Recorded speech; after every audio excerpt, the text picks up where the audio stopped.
back, everybody, to another episode of Entertainment Evolved. I feel like I haven't done this in a while, but we are back on it here. We had all of our WrestleMania coverage and everything, and we've been so busy around here, but finally we're going to get back on to our Mandalorian coverage. This is going to be a very Star Wars-themed episode, and I want to welcome back right here from Coffee and Lore. Lauren, welcome back to the show. Hi, thanks so much for having me. It's always so much fun.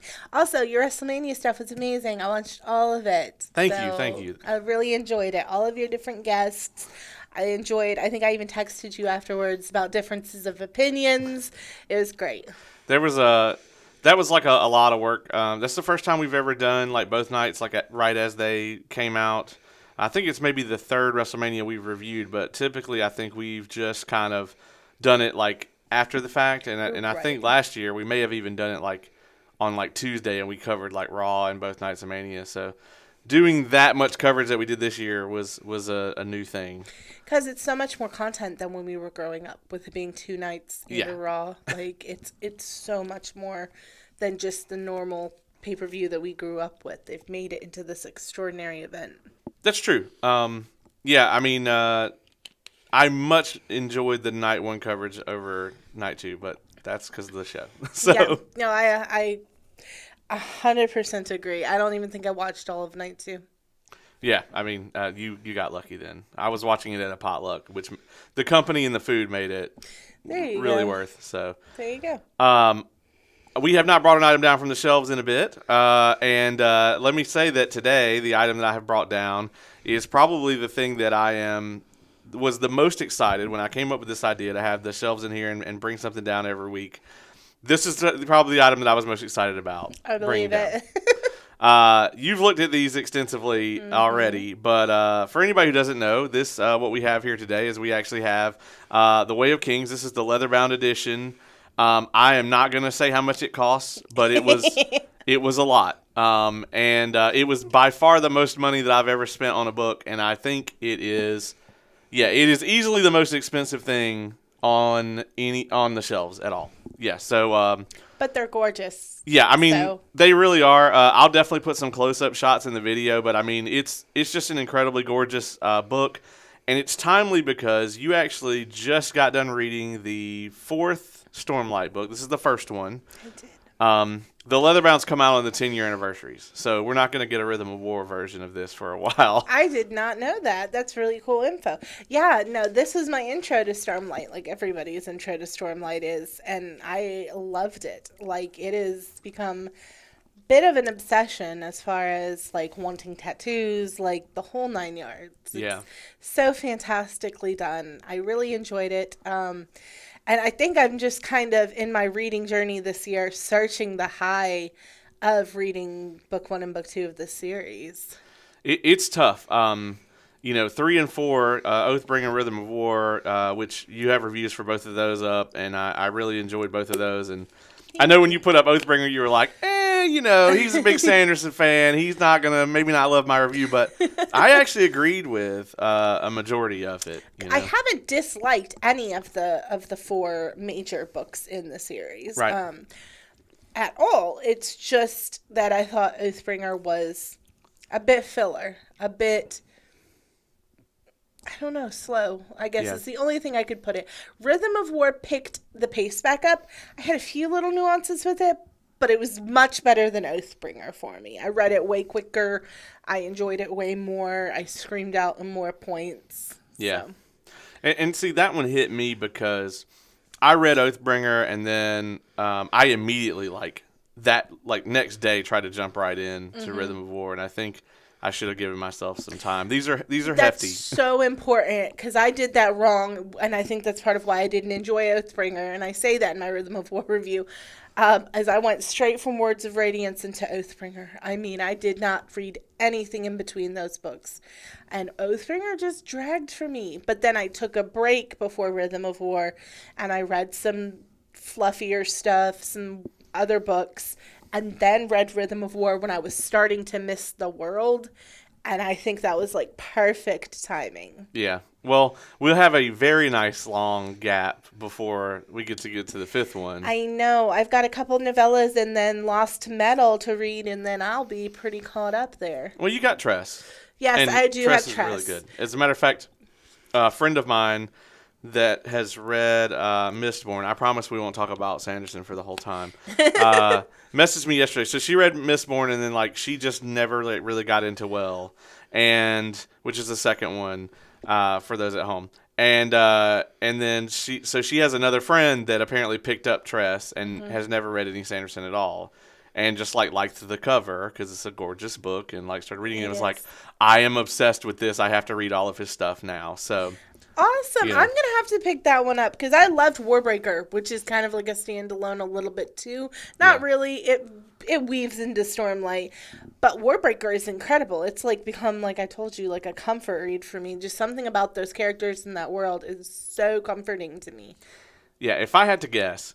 I like just from what I have known from Kay reading it and from what I've read, which is about 10 chapters. You're probably going to like Tress more than I do. Not that I don't, but it's just it's really almost like a Princess Bride kind of vibe. And Oh, well, I know then I'm that going to love it. love that. Yeah, yes, so, I will be picking myself up a copy. Yeah, but this is a hefty boy. This is one book, by the way. This is not 2 copies of Way of Kings. This is just the part one. Part 1 and a part 2. Yeah, they had to split it into 2 volumes for the leather binding. So, I was super excited to bring this down. Probably my favorite thing on the shelves. And at some point, I'm going to have to reread these because I haven't read them in a long time. So I might read them again before the 5th one comes out. We still have over a year. It's not going to be till November next year. And I read this in a paperback. Yeah. The words were so teeny tiny. yeah, like 6 font. Yes, it really was. I do feel like I'm definitely probably going to be doing a reread on these at some point before the new book comes out. Coppermind is, from what I understand, very good for if you forgot something. Tremendous. It's like I've gone to the website, but I haven't delved in because I wasn't caught up. Yeah. I feel like I'm fairly safe to look at the Stormlight stuff now. Yeah. But it just seems so meticulously well done. So it is. Anything that I would say right now, you're safe to look at any Stormlight stuff. There may be some stuff from the prologue of Stormlight 5 in there, which is available, but like it's online. Like I can just send it to you and you can read that. And it may change before the book comes out. He's still got another 16 months or something to change it. So there you go. Yeah. But if you clicked on this episode, you want to hear about Mandalorian. You want to hear about Mandalorian. So today we're reviewing episodes 4, 5, and 6 of The Mandalorian. And before we get too far into that, I do want to talk. We had Star Wars Celebration last week. Have you heard any of the news coming out of that? I have not, no. I'm a big May the 4th celebrator, but I always forget about the Star Wars Celebration time. So I actually went to Star Wars Celebration, and they announced the next one. I didn't go this year, but I've gone to one in the past. And I got to say, as a convention goer, I go to a lot of cons, and I can't really recommend it to anybody. Like, unless you're just so over the moon with Star Wars that you wouldn't care about the convention being poorly run. But as someone who is super over the moon about Star Wars, but also goes to a lot of conventions, and I got to say that the actual running of the show is not great. That's no good. And I went in Orlando. It may be a different company when they do it elsewhere.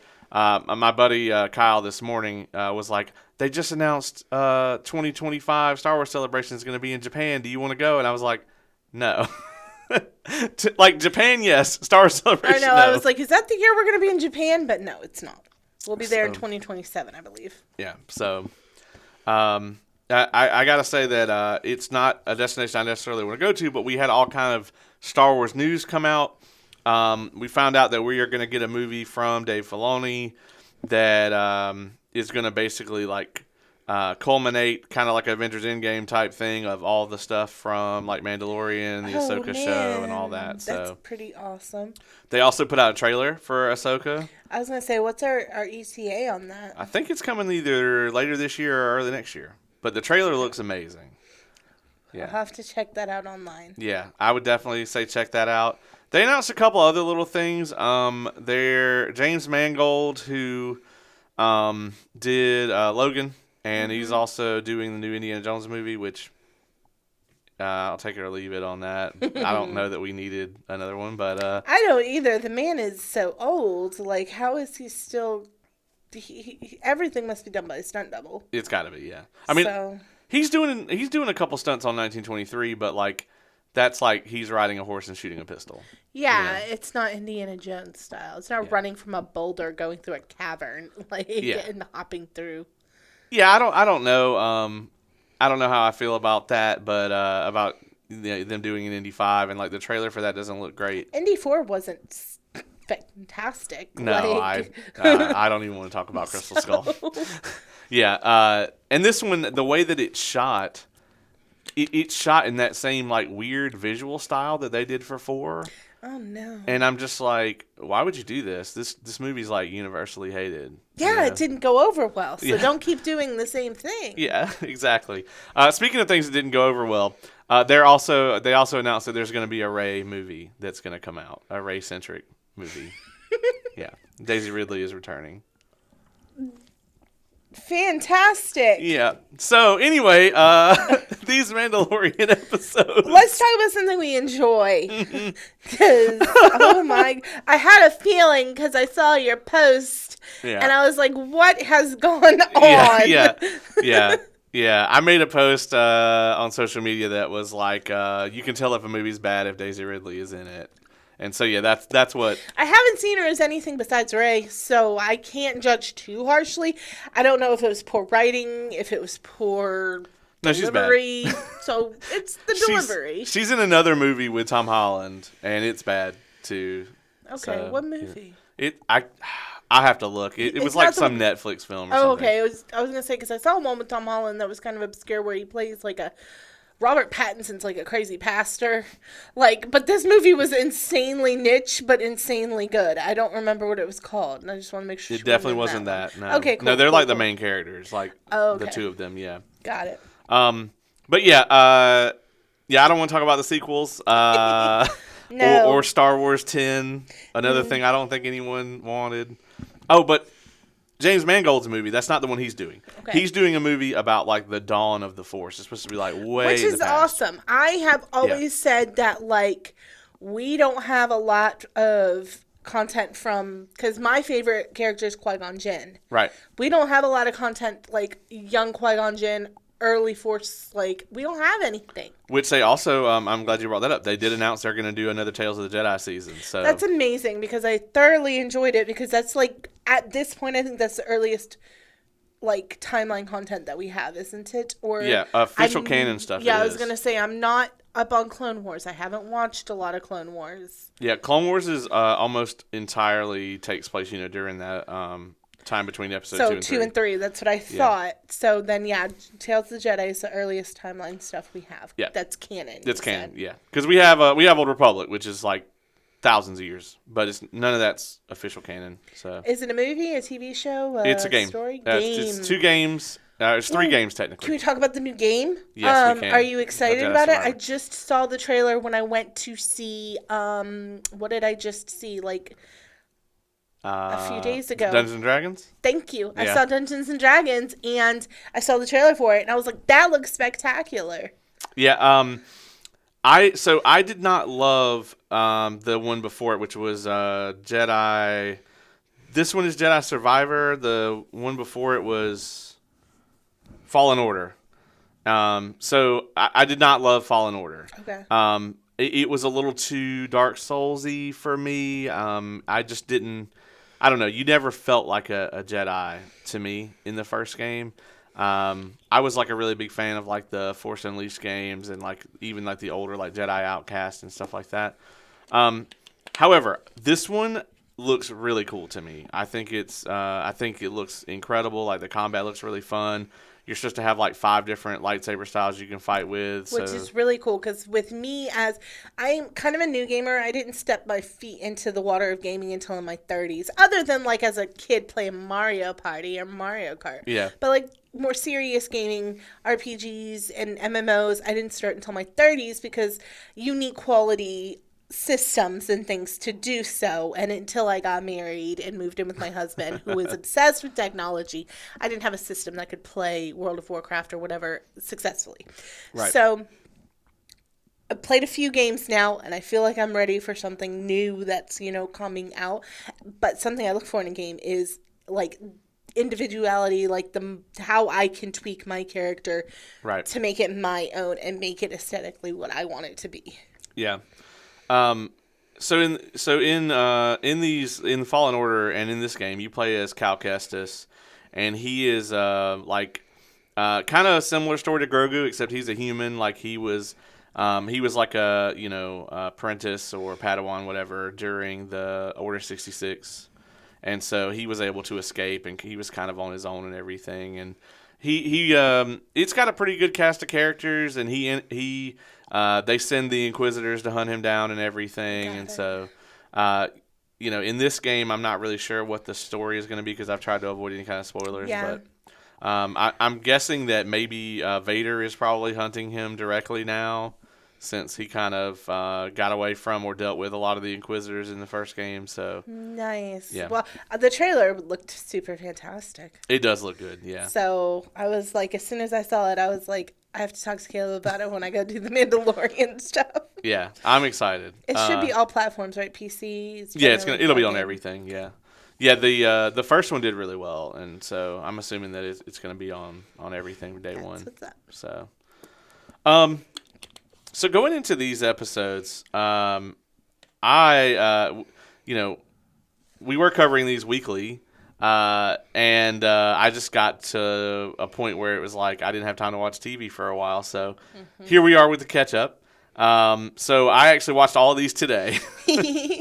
So episode 4 was The Foundling, and this is kind of coming off of episode 3, which I saw like a month ago now. Yeah. Where at the end we have, Bo-Katan's like home's been destroyed. They had that whole angle, and she has decided to live among the covert with Right. the rest of these Mandalorians. Children of the Watch, I think, is what they called themselves. I didn't jot that down. But episode 3 is where the submersion in the water and becoming new happens. Yeah, right? Okay, yeah. I'm Well, just- no, I think that was 2, and then they traveled back, right? Or no, they did it all in one episode. They crammed a lot in there. You're right. Yeah, So, I think so. yeah. So this one starts off with them in the covert, and the Mandalorians are like all outside training and everything. And of course we see Grogu, and he's out there playing with the sand crabs and everything. He's that kid on the baseball field that really doesn't care what's going on. It's like drawing with a stick in outfield. Yeah, exactly.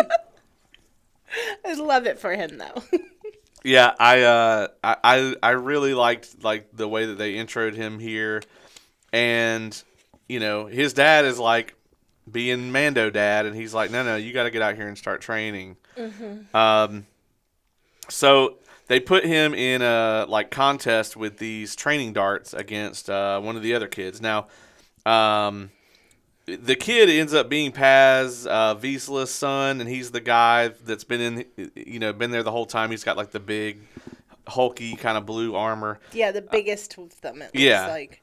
Yeah, we didn't find out that was his son until after he gets captured in a minute. But at this point in time, we know that it's his son. He has this kind of duel with Grogu, and Grogu is he's kind of hesitant to fight the kid. But with a little bit of encouragement or whatever, he brings out the Force powers and does his thing. Mm-hmm. And he ends up winning. And this kid goes off to Pout. And he ends up getting kidnapped by, I don't know what this creature is. I wrote down dragon. I think it was some version of a dragon. Yeah. Yeah. I don't know. I didn't get a good enough look at it. I feel like, I don't know, cinematography-esque wise, I didn't get a good enough look at it. But, Half pterodactyl, half dragon. yeah, that kind of is what the vibe was. But the next scene is one of my favorite scenes so far this season. Okay. The armoring season. Yeah. Or the armoring scenes. I freaking loved that. I don't know why. I don't know, because we got so much of the armoring of Mando in the previous seasons that, for Grogu, it was so awesome. Yeah. It hits you right here. And I was like, this. Because the first 2 episodes weren't my favorite. But by episode 3, I was kind of, invested back in Mandalorian, I guess. Yeah. I kind of felt that way about this episode to an extent. I didn't love it, but my favorite part of the episode is absolutely the scene with the armor. And the flashback, of course. Yes. So, the armorer starts. She's making Grogu the little chess piece or whatever, which was enormous on him. I know, but it was so freaking cute. And then the words she's speaking to him, like the Mandalorian type words. Yeah.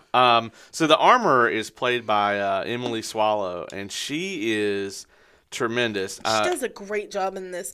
Like, she's not in it a lot, but she steals the scene when she is. Yeah. And I don't know, like, what she's in mainly. Like, I know her from Supernatural. She played, like, God's sister in season 11D5 or whatever of that show. They all ran together eventually. I only think I watched through season 4 or 5 of that one. My husband finished it to the very end. Yeah. But she's great in that. She's really good in it. And I really loved her here. Like, I think she's always killed it as the armorer. So absolutely. She is, like I said, one of my favorite characters when she's on screen.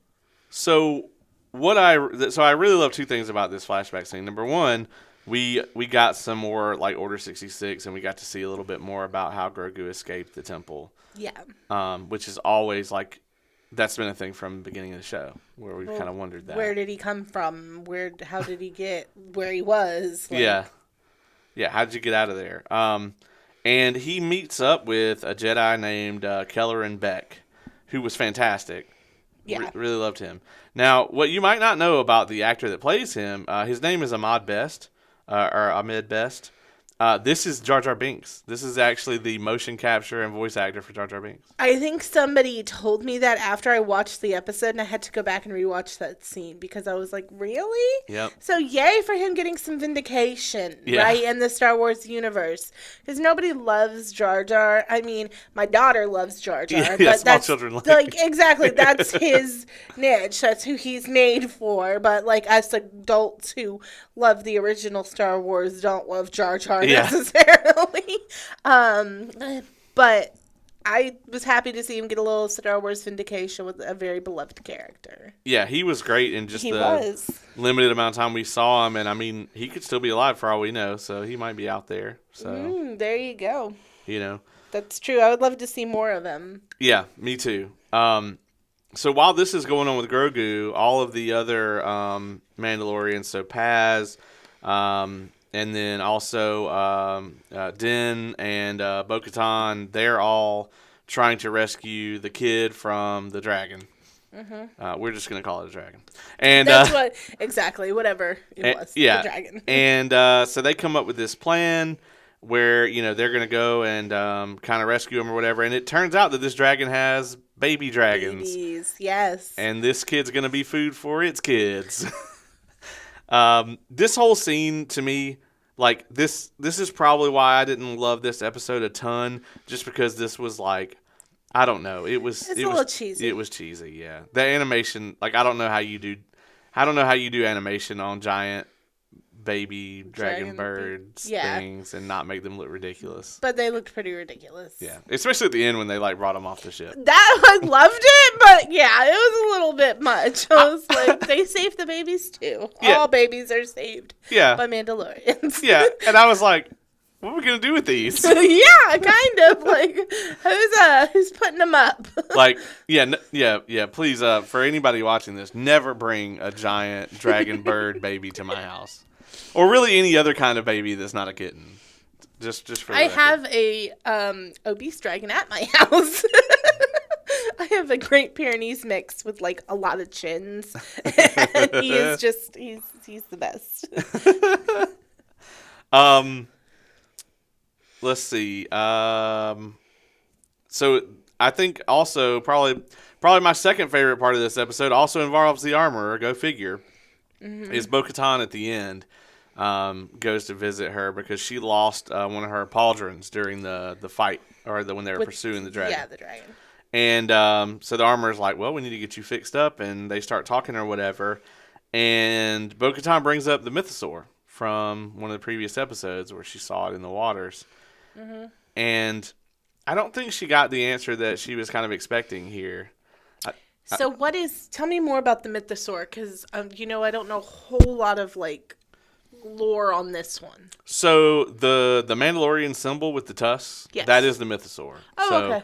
So it's like supposed to be this super legendary like creature for them, where the original Mandalore like tamed this creature is the legend. Oh, okay. But they think that they're all extinct, which obviously we saw the giant thing under the water on Mandalore, and clearly there is one down there.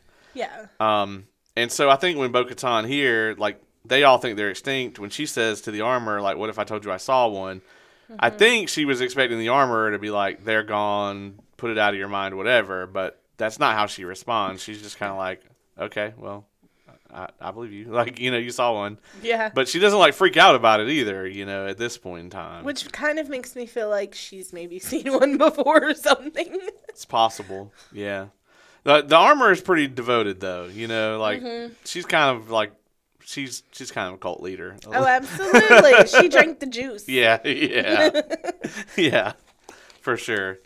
Yeah, you got anything else about this episode before we... No, not really. Of the three, I feel like this was a build-up episode, because then you get the pirate, which is a great episode that we're about to cover, and then my favorite, which was the gun for hire episode. Oh, really? Okay. Yep. Well, that is, yeah, I mean, I watched that Guns for Hire episode like 30 minutes ago, so it's pretty fresh for me. Mm-hmm.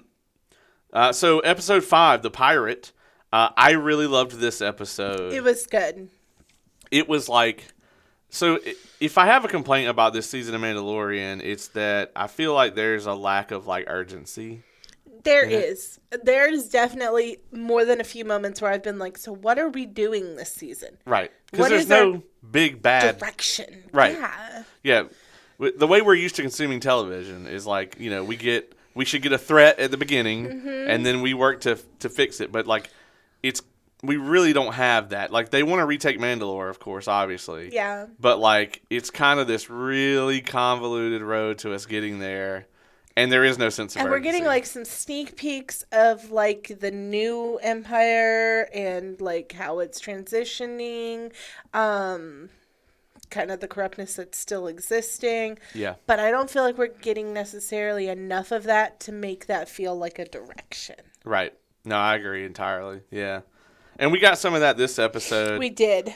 So earlier in the season, we got to see Gorian Shard.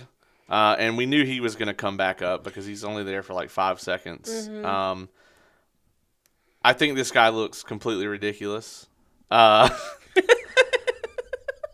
get that there's like all kind of aliens and stuff out there, but I immediately started thinking of Davy Jones.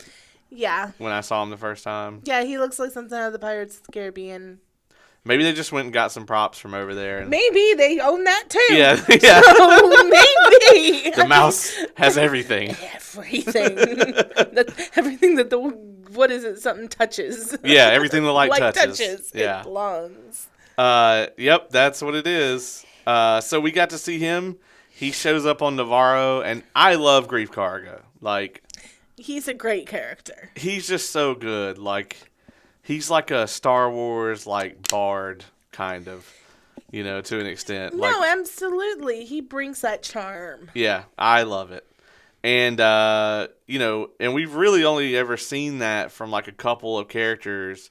Like, we've seen it from, what's his name, from Poe in the sequels. Mm-hmm. And then, like, from, of course, Han Solo himself and, like, Lando. But, like, that's like the list of like the really smooth. Everybody else is like so full of anxiety and angst that they can't be smooth. Yeah.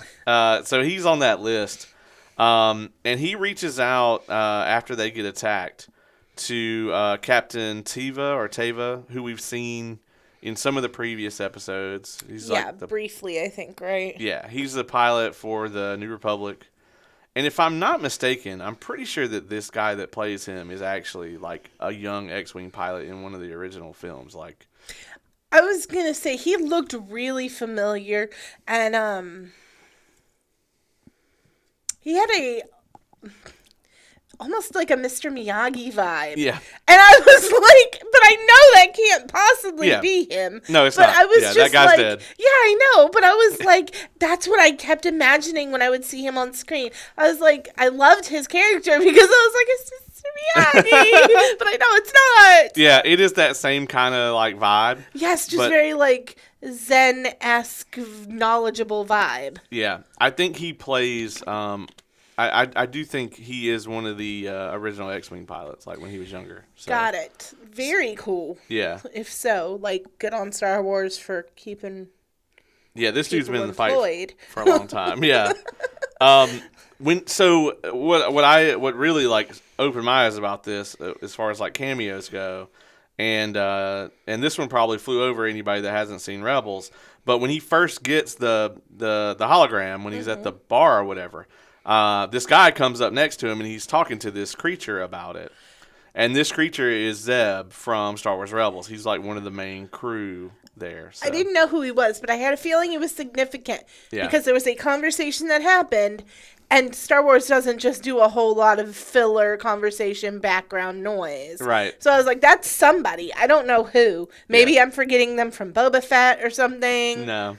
And the CG on him was really well done too, which you know they spent some money on that. So, yeah. So I don't know if he is going to be in the Ahsoka show, but the trailer, from the trailer, we are definitely going to get at least half of the crew from Rebels in that show. I feel like I need to watch that now before Ahsoka. I will go ahead and warn you that the first season is very kiddish. Okay. Almost kind of like Clone Wars is too. It's very much like I don't know why they did it again, but like in Clone Wars, I feel like they aimed the show towards like smaller children, and then found out that it was like adults watching it, and then they were like, okay, well we'll do these things then. Yeah. And then in Rebels, they were like, okay, well we'll make it a little more childish, and we'll try it again, and then like the same thing happened. So, but yeah, I mean, who these characters are will definitely become important. Because I know that at least Sabine, who is a Mandalorian also, she's going to heavily be involved in Ahsoka and probably that movie that's coming out.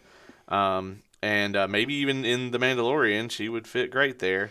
And then Zeb himself here may show back up too. I'm sure they didn't drop him in here just for no reason. So. Oh, no, yeah, that's what I was thinking. I was like, I feel like this person is going to become something that the show's going to do more with, if you would. So Teva goes to Coruscant. Is this the first time we've seen Coruscant this season? No, because every time they flash to the New Republic characters, we're on Coruscant. Yep. Okay. And yeah, we saw the doctor there and all that stuff. That's right.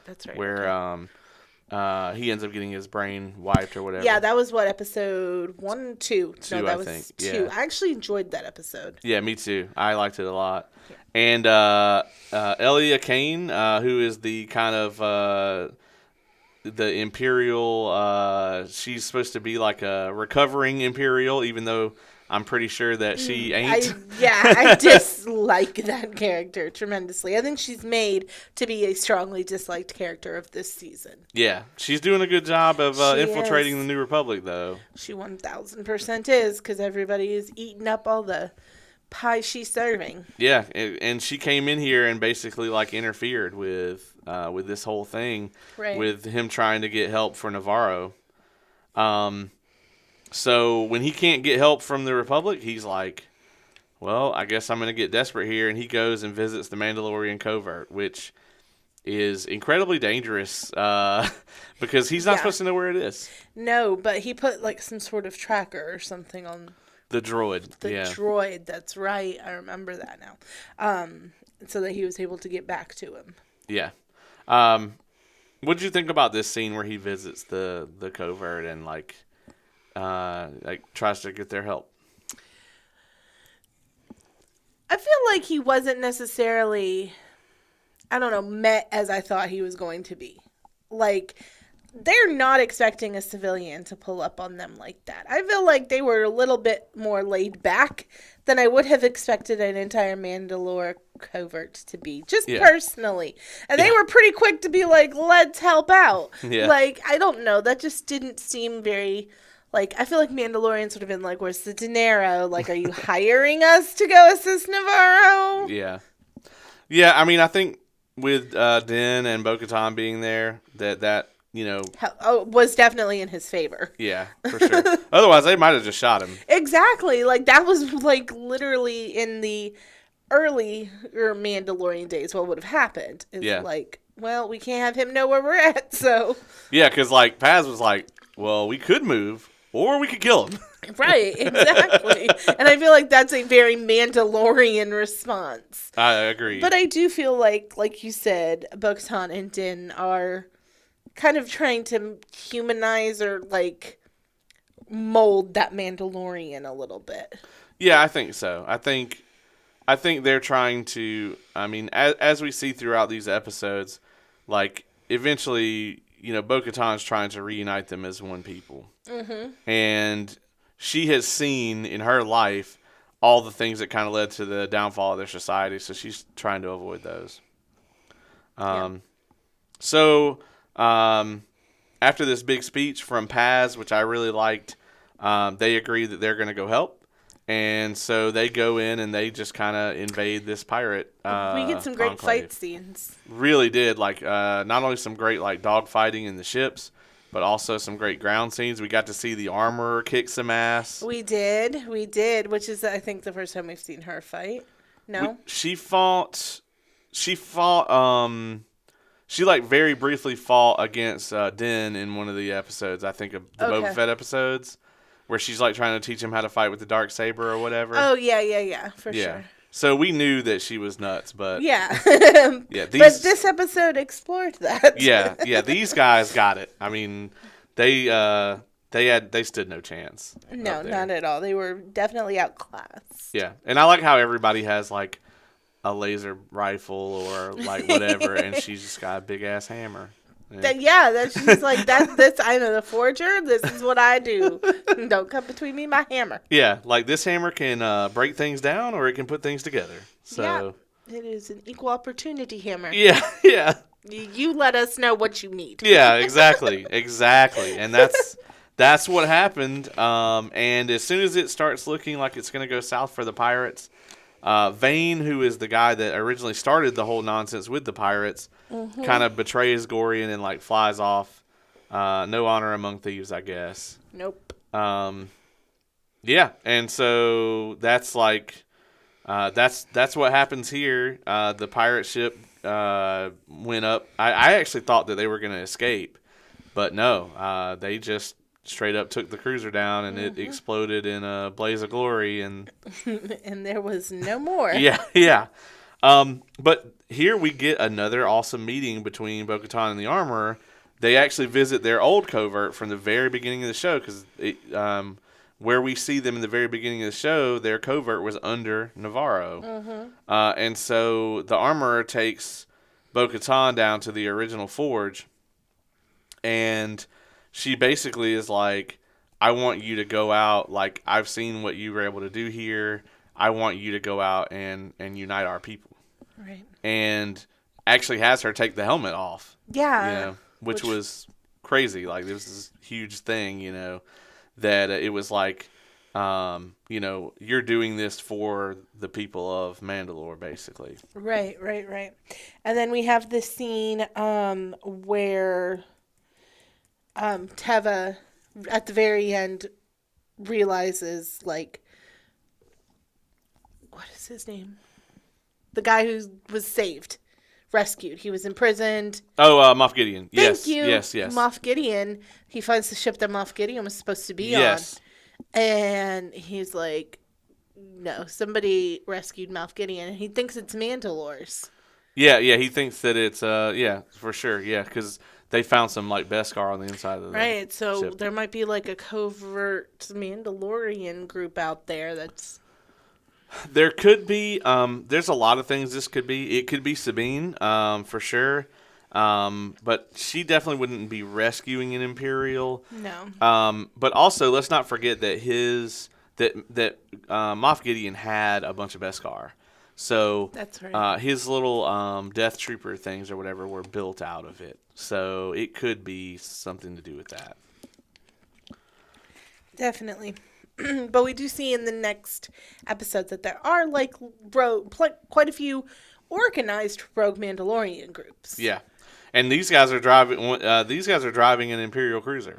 Right, Yeah. I did notice that. Yeah, moving on to episode 6 then. Right at the beginning, we get introduced to Axe Woves, who is, I believe, a new character, and he's like leading Bo-Katan's old group. Yeah. And I was so excited to see Casca Reeves back, which is Sasha Banks. Yep. Or Mercedes Monet now, as she's known in New Japan. I wasn't aware of that change. Yeah, she's not with WWE anymore. Oh, wow, okay. Yeah, she's actually wrestling in Japan now, so... That explains why I only watch like major pay-per-views. Yeah, so you haven't seen her in a bit. Why I haven't seen her in a bit. Yeah, so WWE owns Sasha Banks, the name. So, but that makes sense. Yeah. And originally, like she was playing it coy, like that she wasn't going to be in this season. I did not expect to see her at all, and then like she was kind of like fuzzy in the background the way they shot it originally. And I was like, oh, well, she's not there, so they're just going to kind of keep her like in the background, hologram style. Yeah, and then they like focused in on her, and I was like, oh, it's Sasha Banks. So, that was a nice little surprise. Absolutely. Lots of characters coming in this episode. Yeah. It was like the guest appearance episode. Yeah, like, oh, how many cameos can we put into this episode? It did get to where it was feeling a little bit like that. Yeah, it kind of was. There's parts of this episode that I really love, and then there's parts of it where I was just kind of like, the ending was really what made it for me. Yes, agreed. I agreed 100%. I could have did without like the famous people playing characters. Yeah. So they're tracking down Bo-Katan's people. They end up on this planet, Plaisir 15. Right. And I do love that this show loves to take us to places that we don't typically see in Star Wars. Right. I love that. And so that there's this planet I think this planet's still in the Outer Rim. Maybe in the mid-rim, but it's like a direct democracy. They like directly elect their leaders. They're not officially part of the Republic. Mm-hmm. They just kind of have their own little thing going on. Cool. Which makes sense why they can't have their own army. Right. Because yeah, he might go all Imperial on them. Yeah, exactly. Exactly. So they end up on this planet, and they're trying to go and talk to Bo-Katan's former, clan or whatever. Mm-hmm. And instead, they end up getting whisked away on the tram or whatever to the leaders of this planet, which is the Bombardier, played by Jack Black, and the Duchess, played by Lizzo. And I was just like, this is over the top. It was over the top, but I do feel like those two actors are fans of Mandalorian. Yeah. So they were probably thrilled to get to do this. It was good to see them. You want me? Yeah. You know what I mean? Because that would be my reaction. Like, I don't care if I'm playing Mrs. Jar Jar Binks. I want in. Okay? Yeah. I mean, I would. Yeah, same. And I mean, honestly, other than Neverending Story 3, I will watch Jack Black in anything. So. I am he will never be as good for me as he was in School of Rock. I've tried other movies, and I'm like, oh, it's good, but it's not like what I hoped for. Right. But Jack Black is amazing. Yeah, I love him in Tenacious D as well. Like, Tenacious D. My daughter went through a weird Nacho Libre kick where she really loved Nacho Libre. I missed the boat on that one. Like, Nacho Libre is one of those movies where like you could put it on and I can sit there with a straight face for the entire film and just be like, no. I think you're either a Nacho Libre person or you're not. Yeah, and like I should like that movie. But I just don't. You've probably heard the jokes too much. You know what I mean with the Libre thing. Yeah, I do. I do also love him in Jumanji as well. Like, the Jumanji remakes. I'll tell you what, those movies I did not want to like. Right, same. I was like, no, because hadn't Robin Williams like just passed? Yeah, when the first one came out. And I was like, they should have pushed this back. Like, they should not be doing this right now. And I actually ended up really enjoying all of them. Yeah, they're both good. I was like, I don't know, the perfect like Kevin Hart, Jack Black combo. Yeah. I couldn't even tell you who else is in those movies. Well, The Rock is That's in right, them. The Rock is in them. And then what's her name that plays Nebula? Damn. I feel bad that I can't remember her name right now, but But Kevin Hart and Jack Black to me and The Rock steal those movies to where I don't even remember who else is in them. Yeah, yeah. So I'm the same way. Like I didn't want to love those, but they were great. So, so we get we're on this planet. They have a bunch of these like malfunctioning former Imperial droids, right? And they go on this like kind of goose chase to find out like what's going on with them. And this was interesting because Din Djarin in particular. He's got trauma when it comes to these droids. He watched the battle droids during the Clone Wars like destroy his like hometown and everything. Right. And he was rescued by some Mandalorians, and that's how he got into the yeah, exactly. So when he finds out that these are actual like the same type battle droids and everything, he's got a personal investment into this, and he just fucking hates droids in general because of this. So, I feel like Baron would be like that because Baron's so anti-AI sometimes. Yeah. I'm like, he would be that person that's like, no. Especially like if these droids had invaded your planet. For sure. Yeah. We just see it on TV. Yeah. And we're like, we don't want that to happen. Exactly. So they're like, no. These guys are running around shooting people at my house. Like.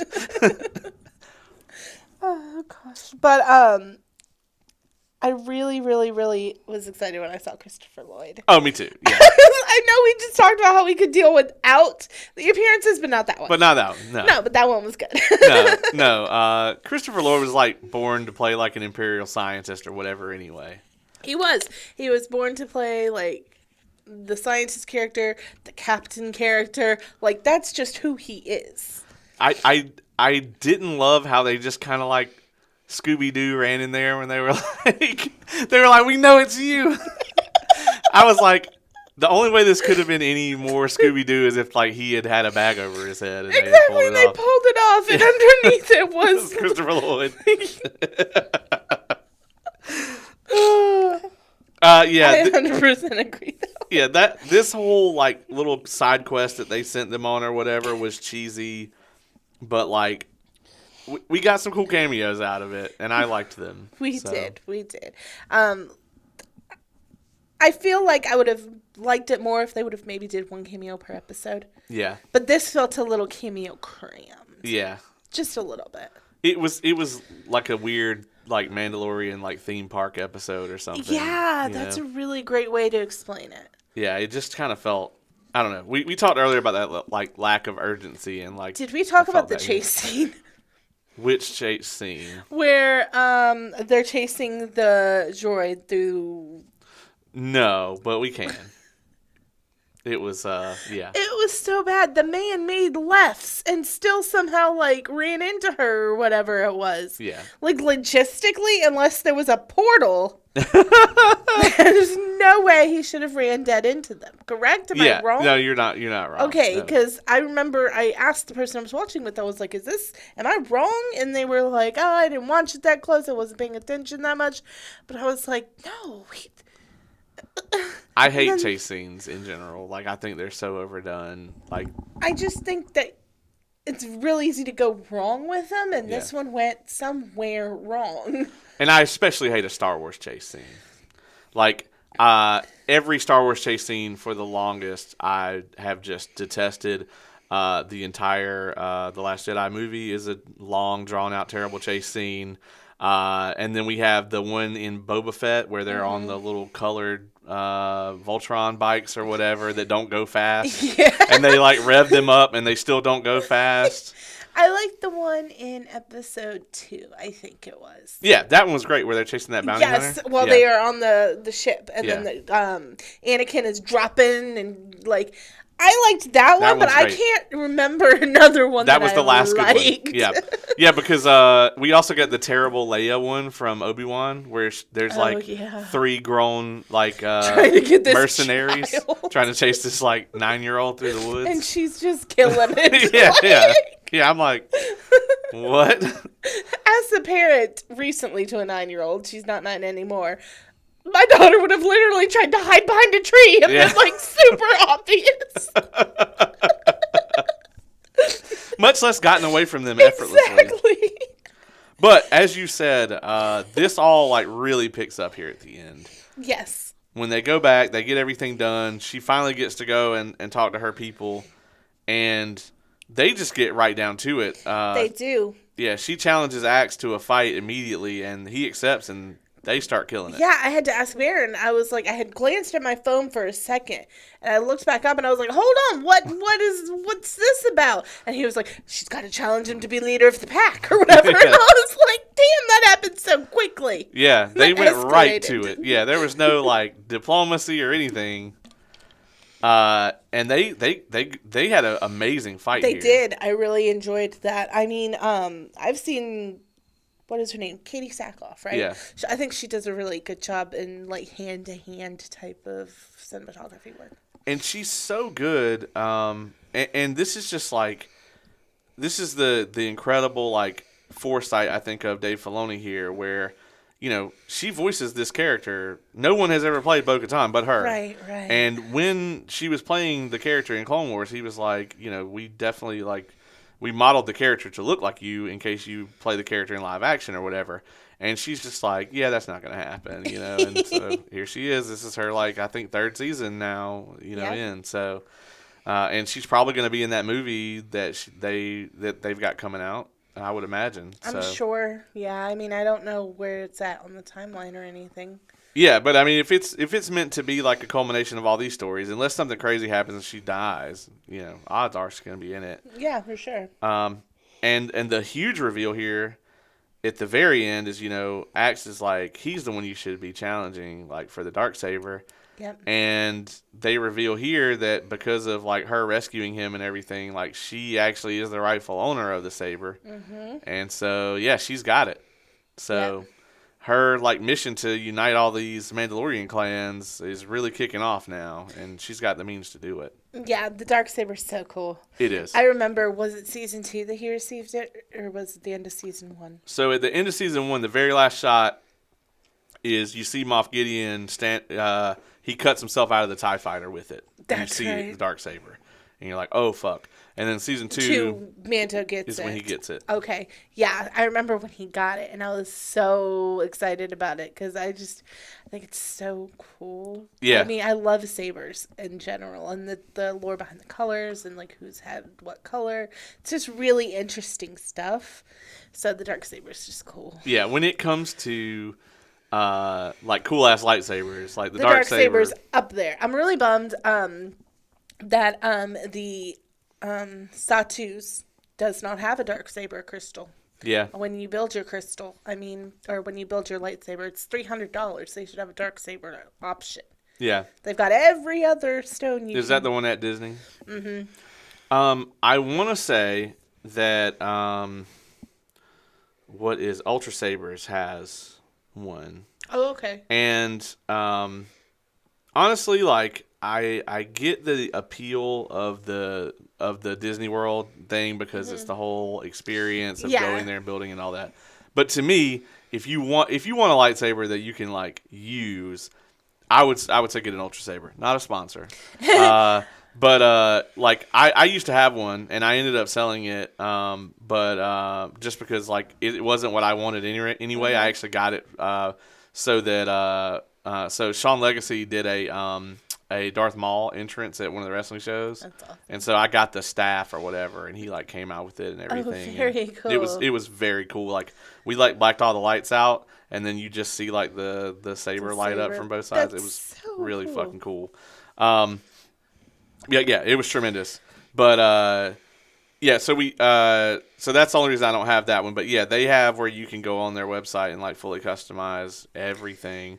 But theirs are, like, combat ready, like you actually can spar with them and not break them. I don't need anything combat ready. I know, but I'm just like, for me, yes. like, if I was gonna have one, Absolutely. I'm there for the fully immersive experience. Right. I have friends who just went last week for their birthday, the husband's birthday, and did the, like, live-in experience on the ship. It's got a name. I can't think of it right now. Yeah. Where you sleep in the bunk on the ship, and then, like, every cast member that is on the ship with you is, like, completely RPing. Yeah. You can go off and do your own RP adventures, and then you get one day in the Batu area of Hollywood Studios. Like, That's how I want to build a lightsaber. Yeah. Just because, like, it's so immersive. And then, like, there's a scene when you build it where everybody has to pull their saber out. There's like 15 of you around this circle, and they all light up at the same time, and the stars glow on this. Like, it's a thing. It's a thing, yeah. So it's like, that's what I'm looking for. And they don't have a... It's probably just red, blue, and green, isn't it? They've got like 5. They've got a violet. They're the purple, yeah. And, gosh, red, Do they have the white? Is it Ahsoka's...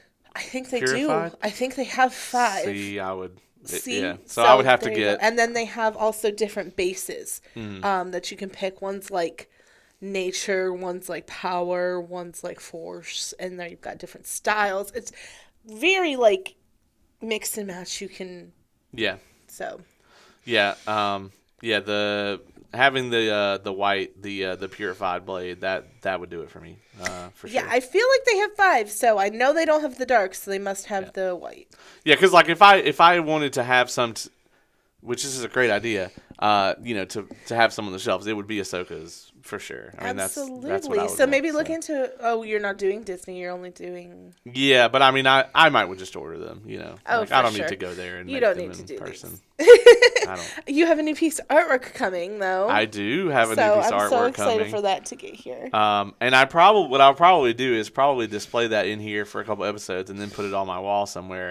No, absolutely. So, it's going to be so dope. When I saw it, I immediately was like, because you just had a birthday. Happy belated birthday to you. You're welcome. This is the first episode I've recorded at 36. I know. So happy birthday to you. Thank you. You're welcome. I destroyed my back on my 36th birthday to remind myself that I'm old. I don't know if you want to do off camera, but you didn't tell me how you did it. I don't know. I have no idea. I'm just old. Best. I'm just old, yeah. That's always the best. One minute I was at my birthday dinner having a giant watermelon margarita, and then the next minute I was laying on the floor right under this table just because it was the only place I could be comfortable. Oh, that's so bad. Yeah, so I'm so sorry. Yeah, it was an event, that's for sure. So, but it's way better now. It's better. So. That's good. I messed up my back horribly a few years ago. My knees and my back. We were on vacation for spring break in Myrtle Beach, and there was a pool at our hotel Airbnb thing. And I was there with my whole family, 22 members. And my daughter, who was probably 13 at the time or 12, and my youngest cousin, 20, do cannonballs into the pool. And I was like, I'm going to jump into the pool. And I jumped in feet first. And I did not realize it was like a 4-foot pool. And I mean, I hit the bottom of that pool. Oh, man. There was a couple of minutes where I was just floating. And my daughter comes over and she's like, are you okay, Mom? I was like, Mommy's just floating. I'm just going to float for a minute. I'm trying to wiggle my toes. I was scared. Am I alive? Okay, yes, it appears so. Yeah, so. But it's the worst when you don't know what you did. Yeah. Because you're just like, well, crap. And I don't even have a cool story. Yeah, you do. People were like, oh, man, you must have really celebrated. I was like, no, actually, it was kind of a shit birthday, to be honest. I just kind of didn't really do a whole lot. And I was like, yep, so I don't have a cool story for it either. So that's the worst. But, yeah, as long as it feels better now. So that's all I really care about. We need to do a makeup game night. We need to do a makeup Caleb's birthday. Whether we do it here, whether we do it at our other friend's house. Bottles, I would be down for sure. Card game. We're going to do it. I have a very large bottle of tequila from Orc Wars that did not get drank. Sounds like a good time. I'll bring my Sonic Slushie. Yeah. And we'll plan something. We're going to do that. We should do that. However, Mandalorian. So we're at the end here. We're going to wrap this one up.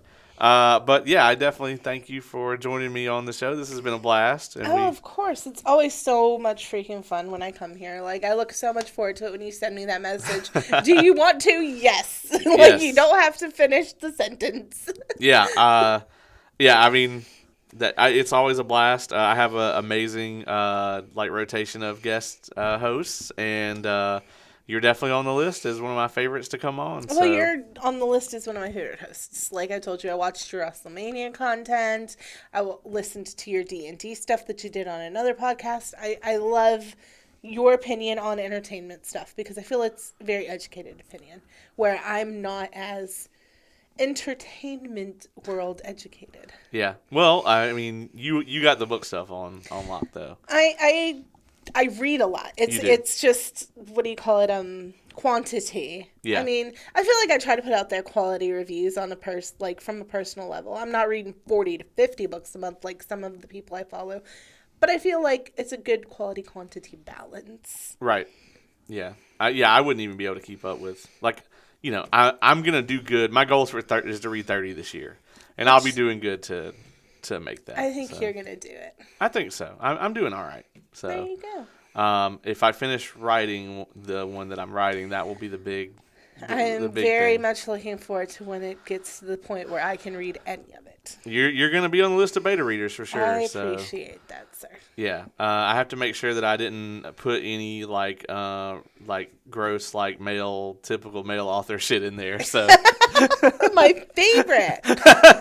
Hey, one of my favorite authors of all time. Well, a couple of them are males, so it can be done. My favorite is exactly. But, it can be done extraordinarily well. But you know what I mean. Oh yeah, you can go to my channel and read or watch my review of Grady Hendrix's recent Final Girl support group if you want more details on that one. It's atrocious. It's bad. Real bad. She's told me all about it. Yeah. And the man is such a popular author. I don't understand. I don't know how he's continuously putting out books with lead female characters. That that bewilders me, honestly. But it can be done well, as we said. Yeah. Sanderson writes a great female character, honestly. Absolutely. I think the reason that I always have people start with Mistborn with him is because Vin is so easy to fall in love with. Mm-hmm. You know, it's just it takes a little while, I think, with Kaladin, and he's also sad boy. He is uber sad boy. Poor thing. I mean, just poor little Kaladin. Instead of poor little Tink Tink, it's poor little Kaladin. Because you just feel for him. You're like, every time he starts to get a little pep in his step, you're like, son of a bitch. Yeah, something just smacks him down. I know, he's cradling someone's dead body or something crazy. Yeah, every time. Every time. Poor thing. So yeah, but Vin to me, I think is one of the easiest protagonists to really fall in love with and care about. So I would agree. Vin's character definitely hooked me for Sanderson's writing. Yeah. I think the only other book that would have hooked me like that would have been Warbreaker, just because I loved me some Ciri too. Yeah. Yeah, Ciri's good. I really love Ciri. Ciri and Vivian carry that book for me. I mean, I know there's other really important male characters in that book, but for some reason the sisters, they spoke to me. I want more on the third sister. The one who's at the monastery or whatever. The monastery? Yeah, she's they have three sisters, right? Right, and you've got Vivian was supposed to marry Mistborn.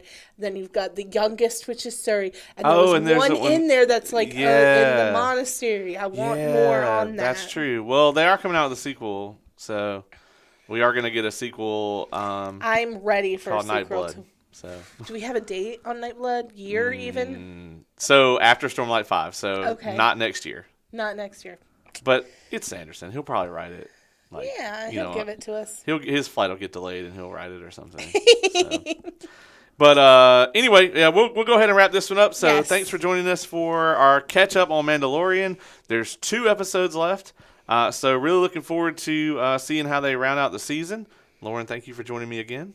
No problem. Are you thinking about doing a season finale group thing? Oh, I will have to look at the schedule. Yes, if definitely so, let us know. You're the first one to get invited. So okay, it's going to happen. Yeah, one way or the let other. us know. And if not, then we can just do it. Okay, totally cool. Either way. But that's going to be it for today, and this has been Entertainment Evolved.